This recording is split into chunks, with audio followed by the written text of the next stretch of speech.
सभी को जय सिया राम। हम लोग रामचरितमानस में लंका कांड का पाठ कर रहे हैं। आज हम लोग दोहा संख्या 58 से आगे बढ़ेंगे। तो दोहा संख्या 58 इस प्रकार है। देखा भरत विशाल अति निशिचर मन अनुमान, बिनु फर सायक मार्यो चाप श्रवण लगी तान।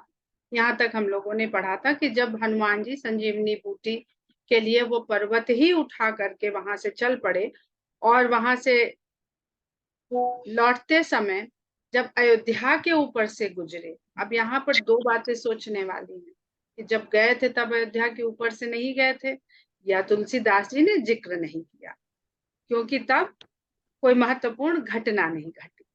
हम उन्हीं अपनी यात्रा में उन बातों को उल्लेख करते हैं जहां कोई महत्वपूर्ण घटना घटी हो या कोई महत्वपूर्ण चीज हमने देखी हो, तो हम ये भी मानकर चल सकते हैं। और लौटते समय वहां पर एक महत्वपूर्ण घटना हुई, उसके कारण जो वापसी की यात्रा है वहां पर इसका उल्लेख तुलसीदास जी कर रहे हैं। तो देखा भरत विशाल अति निशिचर मन अनुमान, अपने मन में अनुमान लगाया इस विशाल चीज को देख करके कि ये कोई निशाचर है। तो हमारे अनुमान कितने गलत हो सकते हैं। हमें सिर्फ अपने अनुमान पे नहीं प्रमाण पे काम करना चाहिए। अनुमान सदा सही हो ये आवश्यक नहीं है, तो अनुमान के साथ साथ प्रमाण भी आवश्यक है। ये दोहा हमको ये बात भी सिखाता चल रहा है। अब यहाँ पर ये भरत और हनुमान की भेंट क्यों हुई, इसको समझने का हम लोग प्रयास करेंगे। तो परेउ मुरिछ महि लागत सायक सुमिरत राम राम रघुनायक। जैसे ही बिना फल वाला वो बाण हनुमान जी को लगा तो उसके लगते ही हनुमान जी मूर्छित हो गए। जो हनुमान जी ब्रह्मास्त्र के लगने से मूर्छित नहीं हुए थे, मूर्छित होने का नाटक किया था कि जो न ब्रह्म सर मानो उसकी महिमा घट जाएगी। वो बिना फल वाले बाण के लगने से मूर्छित हो गए। तो इसका मतलब ये भगवान जो यहाँ पर ये लीला करवा रहे हैं, हमने कल कहा था ना, खाली भगवान लीला नहीं कर रहे हैं, सभी लोग उनके अनुसार, ये माया भगवान की इच्छा से सबसे सब कुछ करवा रही है। तो इसके पीछे क्या कारण है। और जब वो मूर्छित होकर के गिरे तो राम राम का स्मरण करते हुए गिरे। सुनि प्रिय बचन भरत तब धाये, कपि समीप अति आतुर आए। तब अपने प्रिय के नाम को सुना उन्होंने कि अरे मैंने जिसे ये बाण मार दिया है वो तो मेरे प्रिय का नाम लेकर के धराशायी हुआ है, गिरा है, मूर्छित हुआ है। तो भागे हुए आए और बड़ी आतुरता के साथ आए। विकल बिलो की कीस उर लावा, जागत नहीं बहु भांति जगह।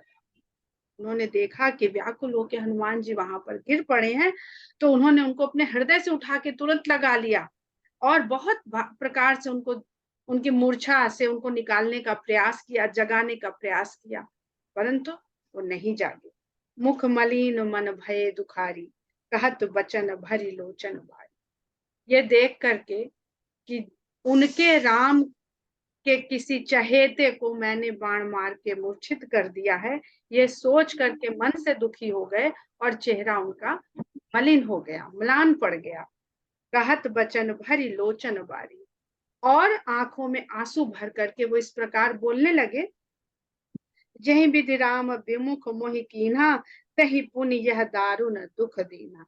कि जिस विधाता ने मेरे भाग्य में राम से विछोह लिख दिया था, जही विधि राम, जिस प्रकार नहीं, विधि यानी विधाता, जही विधि राम विमुख मोहि कीन्हा, उसने फिर से मुझे ये दारुण दुख दे दिया कि जो मोरे मन बच रुकाया, प्रीति राम पद कमल अमाया, तो कपि हो विगत श्रम सूला, जो मो पर रघुपति अनुकूल।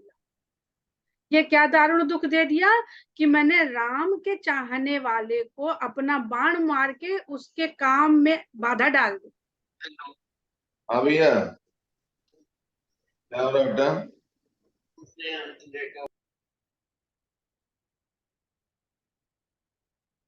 तो ये सोच करके भरत जी बहुत दुखी हो गए और फिर पूर्ण अपनी अपनी शरणागति को वहां पर प्रकट करते हैं कि यदि मैंने राम के चरण कमलों में मन वचन कर्म से सब कुछ उन्हीं को अर्पित किया हो, न्यौछावर किया हो, मेरा प्रेम निष्कपट हो, इसलिए ना हो कि संसार में मेरा बड़ा राम भक्त के रूप में नाम होगा। निष्कपट, कोई ना तो भाई होता ना कि भाई मेरे ऊपर ये लग गया है, इस प्रकार का दाग धब्बा लग गया है कि मेरे कारण राम को वनवास हो गया, तो मैं उसे धोने के लिए ये कर रहा हूँ।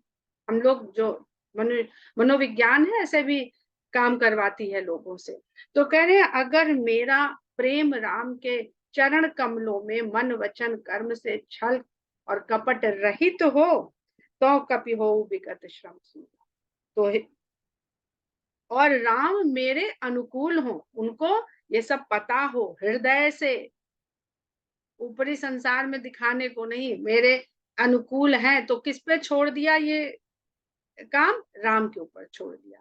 जब हमको ये बोध होता है कि सब कुछ करने वाले करवाने वाले राम हैं, अब यहाँ हनुमान जी को क्या बोध हो गया कि अपने बल का बखान करके चले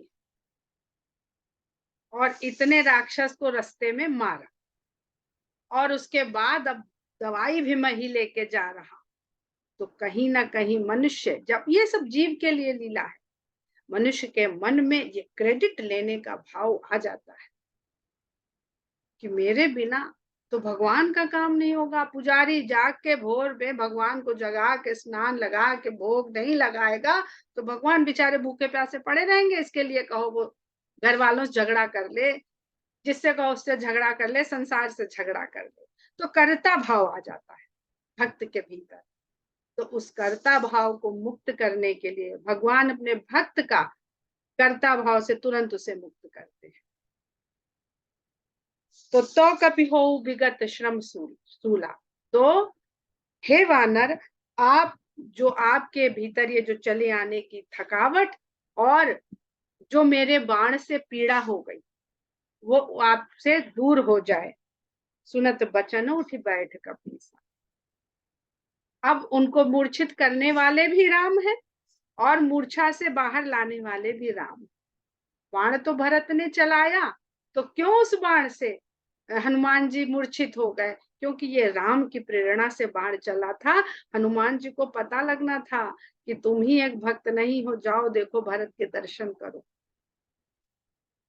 ताकि जब आगे कहें कि तुम मम प्रिय भरत ही सम भाई, तो उनको पता तो चले कि किसके बराबर, कहीं हमसे कमतर से तो हमारी तुलना नहीं करे दे रहे हैं। अगर अमिताभ बच्चन की तुलना दिलीप कुमार से की जाए तो ठीक, पर अमिताभ बच्चन के अभिनय की तुलना शाहरुख खान से कर दी जाए तो ये अमिताभ बच्चन की बेइज्जती है। जिससे तुलना की जाए वो व्यक्ति उससे सुपर होना चाहिए, चाहे 1 डिग्री हो। तो दिखाने के लिए भक्त का बड़ी जल्दी भक्ति का भाव बढ़ता है। तो इसलिए हनुमान जी उस बिना फल वाले बाण के साथ, जो बताइए ब्रह्मास्त्र से, तो राम बाण जो कहते हैं ना हम लोग कि अरे फलाने की दवा तो अचूक औषधि है, राम बाण है। क्योंकि ब्रह्मास्त्र भी जहां चूक जाता है वहां राम बाण जो होता है ना, अमोघ बाण। तो कपि हो विगत श्रम सूला, जौ मोह पर रघुपति अनुकूला। कोई कुछ प्रयास नहीं किया भरत जी ने, सीधे राम के ऊपर छोड़ दिया। सुनत बचन उठ बैठ कपीसा, कही जय जयति कौशलाधीसा। और कौशलेश राम की जय जयकार करके वो बैठ गए। लीन कपि उरलाई पुलकित तनु लोचन, सजल प्रीति न हृदय समाई, सुमिरि राम रघुकुल तिलक। हनुमान जी को भरत जी ने अपने हृदय से लगा लिया, तन पुलकित हो गया और आंखों से जल भर आया और बहने लगा कि उन्हें लगा कि वो राम का काम बिगाड़ने वाले नहीं है। और दोनों ही एक दूसरे के गले लग गए। प्रीति न हृदय समाई, सुमिर राम रघुकुल तिलक। रघुकुल के तिलक के समान राम का स्मरण करते दोनों के हृदय में अथाह प्रेम भर गया। तात कुशल कहु सुख निधान की, सहित अनुज अरुमातु जान की। तो कहते हे तात, करुणा निधान की कुशलता तो कहिए, वो अपने छोटे भाई और जानकी माँ के साथ कुशलता से हैं। कपि सब चरित समास बखाने, भये दुखी मन महु पछिताने। हनुमान जी ने संक्षेप में जल्दी से थोड़े में सारी बात बता दी। ये सुन करके भरत जी दुख से और पछताने लगे कि जब एक एक घड़ी अनमोल है, कीमती है, तो मैंने इतना समय बीच में अपना भी उसमें लगा दिया। पर काल के स्वामी तो राम है, तो कोई उस आवाज काल कट को। रही है। आवाज कट रही है जी सभी को, कट रही जी है। हाँ, जी जी। अच्छा, हम थोड़ी जगह बदल, अब अभी नहीं कटी। यहाँ पर अब इंटरनेट, ठीक साफ आ नहीं रही। आ रहा, हाँ जहाँ बीच हम बीच में बैठे हैं गायब ना, हो रहा है। थोड़ा तो इंटरनेट खाना का तो हुआ। कुछ हो सकता हम थोड़ी जगह बदलते हैं म्यूट करके और नेटवर्क का इशू है।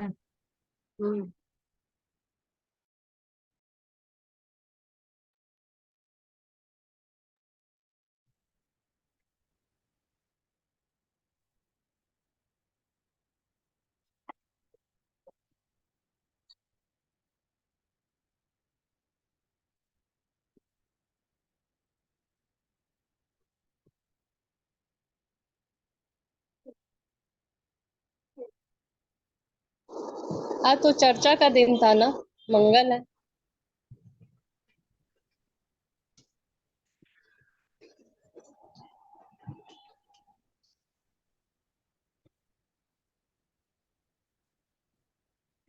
अभी विनीता जी को कहीं बाहर बाहर जाना है, इसलिए बोल रही थी कि पाठ थोड़ा कर लेते हैं, फिर चर्चा बाद में कर लेंगे। अच्छा अच्छा।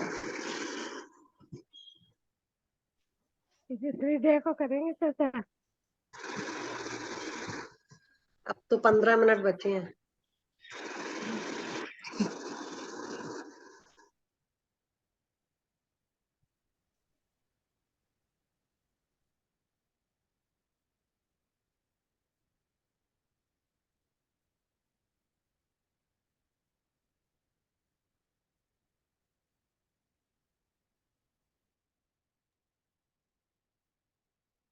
नेटवर्क यहाँ का सब जगह ठीक से पहुंचता नहीं है। देखिए, अभी आवाज क्लियर है आप लोगों को? जी हाँ, अभी तो आ रही है। क्लियर है। यहाँ पर आएगी, पर यहाँ पे और बाकी आवाजें और भी आएंगी। तो चर्चा शनिवार को मोस्ट प्रोबेबली रख लीजिएगा आप लोग। वंदना लिंक खोल देंगी, या क्योंकि शनिवार को हम वापस होंगे लखनऊ के लिए। तो आगे हम लोग इस प्रसंग को ले चलते हैं कि तात कुशल कहु सुख निधान की, सहित अनुज अरुमातु जान की। कपि सब चरित समास बखाने, भय दुखी मन महु पछिताने। आह दैव मैं कत जग जायूं, प्रभु के एकहु काज न आयो।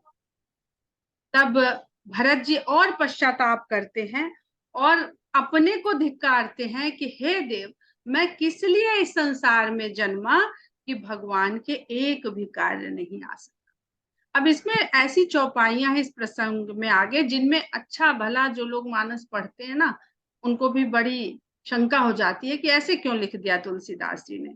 तो एक एक चौपाई को ध्यान में रखते चलिएगा, तभी उन जो चौपाइयों से शंका होगी तभी उसका समाधान हो पाएगा। जो भरत जी यहाँ कह रहे हैं कि अह दैव मैं कत जग जाए, हे देव मैं इस संसार में किस लिए जन्मा जो भगवान के एक भी कार्य नहीं आया। जानी कु अवसर मन धर धीरा, पुनि कपि सन बोले बलबीरा। लेकिन ये पश्चाताप करके अपने ऊपर रोने का समय नहीं है, तो इस अवसर को इसके लिए उचित न जान करके पुनः हनुमान जी से बलवीर भरत जी बोलते हैं, तात गहर हो ही तो ही जाता, काजु नसाई ही होत प्रभाता। चढ़ु मम सायक सैल समेता, पठवहु तो ही जह कृपा निकेता। कहते हैं तात, आपको जाने में देर हो जाएगी, क्योंकि इतना समय हमने यहाँ बर्बाद कर दिया, और अगर भोर हो गई तो सारा काम बिगड़ जाएगा। इसलिए मेरे बाण पर आप विराजमान हो जाइए, मैं आपको शैल समेत वहां पहुंचा दूंगा जहां कृपा निकेतन राम उपस्थित हैं। सुनि कपि मन उपजा अभिमाना, मोरे भार चलहि किमि बार। ये सुनते ही हनुमान जी के मन में फिर अभिमान आ गया कि भला मेरा भार एक बाण नहीं ले पाएगा, शैल सहित मेरा भार लेकर के भला बाण चल पाएगा। तो भक्त हनुमान जी के अंदर फिर भी आ रहा है, तो भरत जी जैसा जो भाव है वो कहीं नहीं। सबसे विलक्षण भरत का भाव है।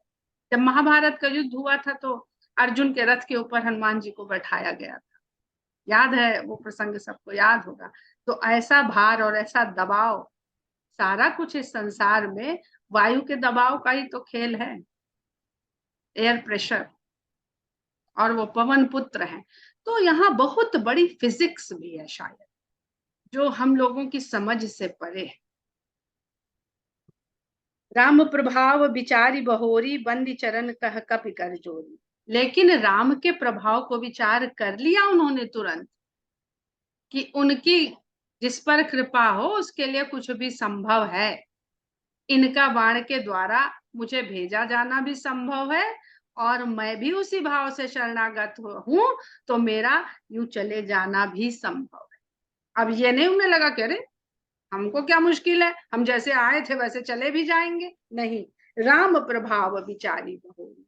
तो जो भाव हनुमान जी के मन में आ रहा था वो यहीं से भगवान ने लंका पहुंचने से पहले ही उससे उनको मुक्त करा दिया कि ऐसा ना हो लंका पहुंचे तो अभी हनुमान जी ऐठे ऐठे घूमे घूमे फिरे गरुण की तरह। गरुण को नाग पाश से खोल क्या दिए थे, गरुण को इतना बड़ा मोह हो गया था। आगे सब धीरे धीरे समझ में आएगा कि ये छोटे छोटे महत्वपूर्ण प्रसंग है। तो क्यों किसी को मोह ने व्यापा और क्यों किसी को मोह ने नहीं व्यापा। बंदी चरण कह कपि कर जोरी, उनकी चरण वंदना करके हाथ जोड़ के हनुमान जी कहते हैं तब प्रताप उर राख प्रभु जइहु नाथ तुरंत। आपके प्रताप है, आपके पास सारी सामर्थ्य है, आपके इसी सामर्थ्य को क्यों, क्योंकि भरत जी राम के बिल्कुल प्रतिरूप है। अगर राम का रेप्लिका कोई है तो केवल और केवल भरत है। वो जब वनगमन के समय अयोध्या कांड में हम लोगों ने खूब पढ़ा है, तो न केवल शक्ल सूरत और बंधन से हैं बल्कि आचरण से भी है। तो कहते हैं आपके प्रताप को हृदय में धारण करके मैं तुरंत निकल जाता हूँ। अस कही आय सुपाई बंद पद बंद चले हनुमंत। और ऐसा करके उनकी वंदना करके और उनसे आज्ञा लेकर के, उनका तिरस्कार करके नहीं, उनसे आगे अस कही आय सुपाई, आज्ञा पा करके और उनकी चरण वंदना करके हनुमान जी चल पड़े। भरत बाहुबलशील गुण प्रभु पद प्रीति अपार, मन मोह जात सराहत पुनि पुनि पवन कुमार। तो अभी हनुमान जी जो ये शैल लेके चले जा रहे हैं संजीवनी बूटी का, तो अपने ऊपर फक्र कर रहे होते, अब क्या सोचते हुए जा रहे हैं, भरत बाहुबलशील गुण प्रभु पद प्रीति अपार। अब वो दूसरे के बारे में सोचने लगे, भरत जी के बारे में सोचने लगे, क्योंकि भरत जी तो नंदीग्राम में रह रहे हैं, वनवासी की तरह रह रहे हैं। राम भूमि पे सो रहे हैं तो वो भूमि के नीचे गड्ढा करके सो रहे हैं कि हम उनके बराबर भूमि पर कैसे शयन कर लें, अपने को तो हम उनके चरणों में बैठाते हैं। तो ये सब देखा उन्होंने, उतनी देर में सब कुछ देख लिया और उनको समझ में आ गया किसकी प्रीत राम के प्रति कैसी है।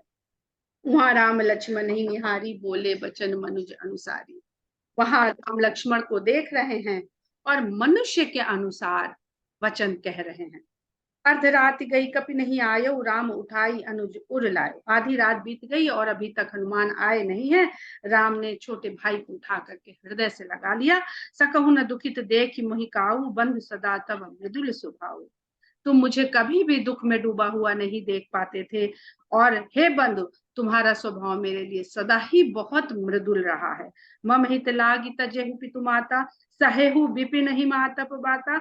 मेरे कल्याण के लिए, मेरे साथ के लिए ही, मेरी सेवा करने के भाव के लिए तुमने माता और पिता को भी त्याग दिया, और वन के इस कठोर मौसम को हिम आतप बाता, सर्दी गर्मी और वायु, अंधड़ चले तपे, बर्फ जैसी सर्दी पड़े, सब कुछ सहा तुमने।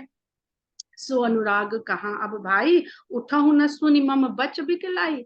वो तुम्हारा प्रेम अब कहाँ चला गया, मुझे इस प्रकार व्याकुलता में डूबा हुआ देख करके तुम उठ क्यों नहीं रहे हो। क्योंकि जब सीता जी हर ली गई थी और राम व्याकुल व्याकुल से विक्षिप्त से नरलीला करते हुए सीता जी को ढूंढते फिर रहे थे, तो लक्ष्मण जी ही उन्हें ज्ञान दे रहे थे। जो जनतेउ बन बंधु बिछोहु, पिता बचन मनतेउ नहीं। यदि मैं ये जानता कि वन में आने से मुझे भाई का विछोह सहना पड़ेगा, तो मैं पिता के वचन को नहीं मानता। सुत बित नारी भवन परिवारा, हो ही जा ही जग बारहि बारा। क्योंकि पुत्र, धन और स्त्री, वैसे 3 इच्छा बताई गई हैं मनुष्य की, जिसमें पुत्र, धन और यश, ये 3 इच्छाएं हैं जो जीव को इस संसार में पुनः पुनः लाती रहती हैं और अपने माया जाल में जकड़ती रहती हैं। राम यहाँ पर कह रहे हैं कि पुत्र, धन, स्त्री, भवन और परिवार, हो ही जा ही जग बारहि बारा, ये संसार में बार बार मिल सकता है। अस विचार जिय जागहु ताता, मिलई न जगत सहोदर भ्राता। यही सोच करके जाग जाओ मेरे भाई, क्योंकि इस संसार में सहोदर भाई नहीं मिलता। अब लोग यहाँ पर लगा देते हैं क्वेश्चन मार्क कि राम ने सहोदर क्यों कहा। सहोदर उस भाई को कहते हैं जो उसी कोख से जन्म लेता, सह उदर,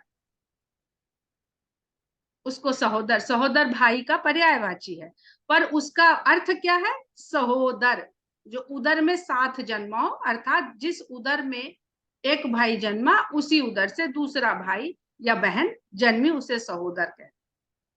पर लक्ष्मण जी तो सुमित्रा के उदर से जन्मे थे और राम कौशल्या के उदर से जन्मे थे, तो फिर ये क्यों कह दिया तुलसीदास जी ने और राम के मुख से कहलवा दिया। तो याद करिए, जब पुत्र कामेष्ट यज्ञ हुआ था और जो खीर प्राप्ति हुई थी, उसके जब भाग किए गए थे, तो कौशल्या ने जो अपना भाग सुमित्रा को दिया था उससे लक्ष्मण, और कैकेयी ने जो अपना भाग दिया था उससे शत्रुघ्न पैदा हुआ। तो अगर हम एम्ब्रियो की बात करें, जो सर्जरी के द्वारा या जाने किस टेक्नोलॉजी के द्वारा या आध्यात्मिक शक्ति के द्वारा 2 भागों में किया गया, उसी राम का भाग लक्ष्मण है। तो भले ही सांसारिक जो कोख उनको मिली वो सुमित्रा की मिली, पर ईश्वर के यहाँ से जो भाग आया था, ये 4 अंश आए थे, उसमें वो राम का ही अंश थे। एक रामायण कथा पढ़ी थी कि लक्ष्मण जी सोते नहीं थे, सुमित्रा जी के पास न खाते थे न सोते थे, तो वो ले आके राम के पास लिटाती थी, तब जाकर वो सोते थे और जगते थे और खाते थे, क्योंकि वो उन्हीं का भाग थे। ऐसे इस तरह का उसमें प्रसंग है, और ऐसा ही ठीक भरत और शत्रुघ्न के साथ था। तो यहाँ पर इस बात के लिए सहोदर कहा जा रहा है। जथा पंख बिनु खग अति दीना, मन बिनु फनि करि बर करहीना, अस मम जीवन बंधु बिनु तोही, जो जड़ दैव जियावै मोही। जैसे पंख के बिना पक्षी और मणि के बिना सर्प और सूंड के बिना हाथी का जीवन व्यर्थ है, निरर्थक है, ऐसे ही है भाई तुम्हारे बिना यदि इस संसार में दैव ने मुझे जिलाया, जिंदा रखा, तो ऐसा ही निरर्थक मेरा जीवन होने वाला है। यहाँ पे भगवान राम मनुष्य को बहुत बड़ी शिक्षा दे रहे हैं।